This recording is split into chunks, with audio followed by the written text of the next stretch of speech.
இவங்க குடுக்கற டார்ச்சர்ல சூப்பர் ஸ்டாரே சூடாயிட்டாரு. லிங்கா பட பிரச்சனையே இன்னும் முடிவுக்கு வராம டிஸ்ட்ரிபியூட்டர்ஸ் எல்லாரும் சேர்ந்து இந்த பிரச்சனைய வச்சு படமே எடுக்கலான்னு இருக்காங்க.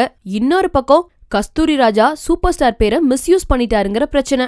மெயின்ஹூன் ரஜினிகாந்த்ங்கிற ஹிந்தி படத்துக்கு தடை விதிக்க கூறி சூப்பர் ஸ்டார் ஒரு கேஸ் ஃபைல் பண்ணிருந்தாரு. அந்த கேஸ்ல முகுந்த் சந்த் போத்ராங்கிற ஒருத்தர் சென்னையில இருந்து ஒரு மனு தாக்கல் பண்ணாரு. அதுல அவர் சொல்லியிருந்த விஷயம், தனுஷோட அப்பா கஸ்தூரி ராஜா சூப்பர் ஸ்டார் பேரை பயன்படுத்தி 2012ல பல லட்சம் ரூபாய் கடன் வாங்கினாரு. ஆனா திருப்பி தரல. இது தொடர்பா சூப்பர் ஸ்டார் கிட்ட பதில் கேட்டாரு போத்ரா. எம் பேரை யூஸ் பண்ற பெர்மிஷனை நான் யாருக்கும் குடுக்கலன்னு சூப்பர் ஸ்டார் பதில் அளிச்சாரு.